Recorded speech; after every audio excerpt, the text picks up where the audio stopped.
Cabinet ಕಗ್ಗಂಟಿದೆಯಲ್ಲ sir, ಖಾತೆ ಹಂಚಿಕೆಯ ಕಗ್ಗಂಟಿದೆಯಲ್ಲ ಅದು ಇನ್ನೂ ಕಾಂಗ್ರೆಸ್ ಪಕ್ಷದಲ್ಲಿ ಮುಗಿದಿಲ್ಲ. ದಿನಕ್ಕೆ ಕ್ಷಣಕ್ಕೆ ಇದು ತಾರಕಕ್ಕೇರ್ತಾ ಇದೆ. ಮತ್ತೊಂದು ಕಡೆ ಈ ಕಗ್ಗಂಟಿಗೆ ಸಿದ್ದರಾಮಯ್ಯನವರು ಮೌನವಾಗಿ ಕೂತಿದ್ದಾರೆ, ಏನೂ ರಿಯಾಕ್ಟ್ ಮಾಡ್ತಾನೇ ಇಲ್ಲ. ಇದು DK ಶಿವಕುಮಾರ್ ಅವರ ಪಾಲಿಗೆ ಬಹಳ ದೊಡ್ಡ ಒಂದು ಗಂಡಾಂತರಕಾರಿ ಬೆಳವಣಿಗೆ ಅಂತಲೇ ಹೇಳ್ಬೋದು. ನಾವೆಲ್ಲ ಹೇಳ್ತಾ ಇದ್ದೇವೆ ಸರ್, ಕೃಷ್ಣ ಬೈರೇಗೌಡರು ಏನೂ ಮಾತಾಡಲ್ಲ, ಕೊಟ್ಟ ಖಾತೆನ ಅವರು ಯಶಸ್ವಿಯಾಗಿ ನಿಭಾಯಿಸ್ತಾರೆ, ಅಲ್ಲೇನು ಕೆಲಸ ಮಾಡಬೇಕು ಹಂಗೆ ಮಾಡ್ತಾರೆ ಅಂತ. ಉದಾಹರಣೆಗೆ ನಮ್ಮ ಕೆಲವು IAS ಆಫೀಸರ್ಸ್ ಇದ್ದಾರೆ ಸರ್, ನೀವು ಯಾವ ಇಲಾಖೆಗೆ ಹಾಕಿ ಅವರನ್ನು ಅಲ್ಲೇನು ಮಾಡ್ತಾರೆ, ಕೂತು ಕೆಲಸ ಮಾಡೋಕ್ಕೆ ಶುರು ಮಾಡ್ತಾರೆ. ಅಲ್ಲಿನ ಕರಪ್ಷನ್ಸ್ ಏನಿದೆ ಅದನ್ನು ಮಟ್ಟ ಹಾಕೋಕ್ಕೆ ಶುರು ಮಾಡ್ತಾರೆ. ಅಲ್ಲಿ ಯಾರ್ಯಾರು ಕಳ್ಳರಿದ್ದಾರೆ ಅವ್ರನ್ನ ಸರಿದಾರಿಗೆ ತರಕ್ಕೆ ನೋಡ್ತಾರೆ, ವ್ಯವಸ್ಥೆ ಸುಧಾರಣೆ ಮಾಡೋಕ್ಕೆ ನೋಡ್ತಾರೆ. ನಾವು ಒಂದು ರೀತಿಯ ಇವರು ರಾಜಕಾರಣಿ ರೂಪದಲ್ಲಿರೋ IASಗಳ ಮಾದರಿ ರಾಜಕಾರಣಿ ಅಂತ ಕೃಷ್ಣ ಬೈರೇಗೌಡರನ್ನ ಅನ್ಕೊಂಡಿದ್ದು. ಆದರೆ ಯಾವಾಗ ಇವರು BDA ಮತ್ತು BMRDA ಹೊರತುಪಡಿಸಿ ನೀವು ನಗರಾಭಿವೃದ್ಧಿ ಖಾತೆ, ಬೆಂಗಳೂರು ನಗರಾಭಿವೃದ್ಧಿ ಖಾತೆಯನ್ನು ತಗೊಳ್ಳಿ ಅಂತ ಹೇಳಿದ ತಕ್ಷಣ ಖುದ್ದು ಕೃಷ್ಣ ಬೈರೇಗೌಡರೇ ಬಂಡೆದ್ದು ಹೈಕಮಾಂಡ್ ಕದಾ ತಟ್ತಾ ಇದ್ದಾರೆ ಅಂತಕ್ಕಂಥ ಸುದ್ದಿ ಇವತ್ತು ಬಂದಿರತಕ್ಕಂಥದ್ದು. ನಿನ್ನೆಯಿಂದನೂ ಈ ಸುದ್ದಿ ಹರಿದಾಡ್ತಾ ಇದೆ, ಅವರೇನು ಕ್ಲಾರಿಫಿಕೇಷನ್ ಕೊಟ್ಟಿಲ್ಲ. ಇದನ್ನು ನೋಡಿದಾಗ ಸರ್, ಮೊನ್ನೆ ನಾವು ಕೃಷ್ಣ ಬೈರೇಗೌಡರಿಗೆ ಕಂದಾಯ ಖಾತೆ ವಾಪಸ್ ಕೊಡಿ, ಅವ್ರು ತುಂಬ ಚೆನ್ನಾಗಿ ಕೆಲಸ ಮಾಡ್ತಾ ಇದ್ದಾರೆ, ಒಳ್ಳೆ ಜನ, ಅವರು ಪ್ರೋಗ್ರೆಸ್ ತೋರಿಸ್ತಾ ಇದ್ದಾರೆ, ರೈತರಿಗೆ ಹೆಲ್ಪ್ ಆಗುತ್ತೆ, ರೈತರಿಗೋಸ್ಕರ ಕೃಷ್ಣ ಬೈರೇಗೌಡರಿಗೆ ಕಂದಾಯ ಖಾತೆ ಕೊಡಿ ಅಂತ ನಾವೇ ಆರ್ಗ್ಯೂ ಮಾಡಿದ್ದು, ನಾನು ಸರೆಲ್ಲ ಆರ್ಗ್ಯೂ ಮಾಡಿದ್ದು. ಇವತ್ತು ಕೃಷ್ಣ ಬೈರೇಗೌಡರ ನಡೆ ನೋಡಿದ್ರೆ ಕೃಷ್ಣ ಬೈರೇಗೌಡರ ವ್ಯಕ್ತಿತ್ವದ ಬಗ್ಗೆ ನಾವು ಇನ್ನೊಂದ್ಸರಿ ಯೋಚನೆ ಮಾಡಬೇಕಾ ಅಂತ ಅನಿಸಿದೆ. ಅವತ್ತು ನಾವು ಪಾಸಿಟಿವ್ ಆಗಿ ಮಾತಾಡೋದಲ್ಲ ಸರ್, ಕೃಷ್ಣ ಬೈರೇಗೌಡರ ಬಗ್ಗೆ ತುಂಬ ಒಳ್ಳೆ ಮಾತುಗಳನ್ನ ಆಡೋದಲ್ಲ. ಅವತ್ತು ನನಗೊಂದಷ್ಟು ಫೋನ್ಗಳು ಬಂದು, ಇಲ್ಲ ಸರ್ ಕೃಷ್ಣ ಬೈರೇಗೌಡರು ಒಳ್ಳೆಯವರು, ಅವ್ರಿಗೆ ಆಡಳಿತದ ಮೇಲೆ, ಬ್ಯೂರೋಕ್ರಸಿಯ ಮೇಲೆ ಹಿಡಿತಾ ಇರುತ್ತೆ, ಜೊತೆಗೆ ವಿಷನರಿ ಲೀಡ್ರು, ಎಲ್ಲವನ್ನು ನೀಟಾಗಿ ಅರ್ಥ ಮಾಡ್ಕೋತಾರೆ, ವ್ಯವಸ್ಥೆಯನ್ನು ಇಲಾಖೆನ ಸರಿದಾರಿಗೆ ತಂದ್ಕೋತಾರೆ ಅಂತ ಮಾತಾಡಿದರು.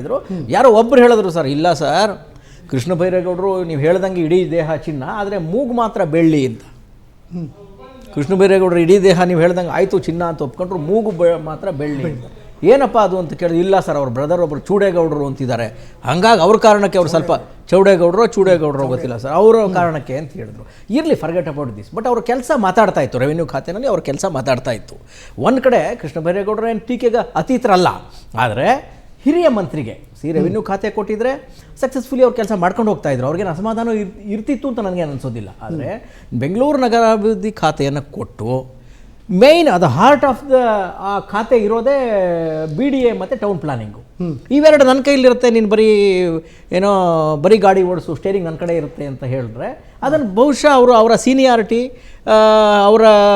ಅದು ಡೈಜೆಸ್ಟ್ ಆಗಿಲ್ಲ ಅಂತ ಕಾಣುತ್ತೆ, ಅವ್ರು ಅಕ್ಸೆಪ್ಟ್ ಮಾಡ್ಕೊಳ್ಳೋಕ್ಕೆ ರೆಡಿ ಇಲ್ಲ ಅಂತ ಅನ್ನಿಸ್ತಾ ಇದೆ. ಜೊತೆಗೆ ಏನಾಗಿದೆ ಸರ್, ಆ BDA ಪೆರಿಫರಲ್ ರಿಂಗ್ ರೋಡ್ಗಳು, ಆಮೇಲೆ ಡೆವಲಪ್ಮೆಂಟ್ ಎಕ್ಸ್ಟ್ರಾ ಬೆಂಗಳೂರಿನ ಹೊಸ ಡೆವಲಪ್ಮೆಂಟ್ ಪ್ಲಾನ್ಗಳು, ಆಮೇಲೆ ಹ್ಯೂಜ್ ಪ್ರಾಜೆಕ್ಟ್ಗಳು ಬೆಂಗಳೂರಿನಲ್ಲಿ ತುಳುಕಾಡ್ತಿದೆ.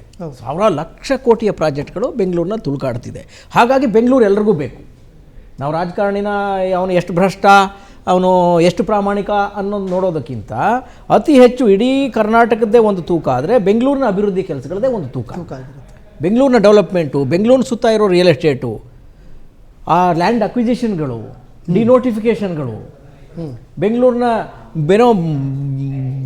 ಬಹುಮಡಿ ಕಟ್ಟಡಗಳ ಕಾಂಪ್ಲೆಕ್ಸ್ಗಳು, ಅಪಾರ್ಟ್ಮೆಂಟ್ಗಳು, ಹೈ ರೈಸ್ ಬಿಲ್ಡಿಂಗ್ಗಳು, ಇದು ದೊಡ್ಡ ದುಡ್ಡಿನ, ಬೆಂಗಳೂರಲ್ಲ, ಇದು ದುಡ್ಡಿನ ನಗರ. ಇದು ನೀವು ಎಲ್ಲಿ ಕಾಲಿಟ್ಟರು ಅಲ್ಲಿ ಚಿನ್ನ.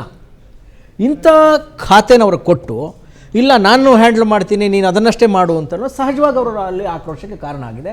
ಹಾಗಾಗಿ ಕೃಷ್ಣ ಬೈರೇಗೌಡರು ದೆಹಲಿಗೆ ಹೋಗಿ ಅವರು ಯಾವ ದಾಳವನ್ನು ಉರುಳಿಸ್ತಾರೆ ಅಂತ ಹೇಳಕ್ಕೆ ಬರೋದಿಲ್ಲ.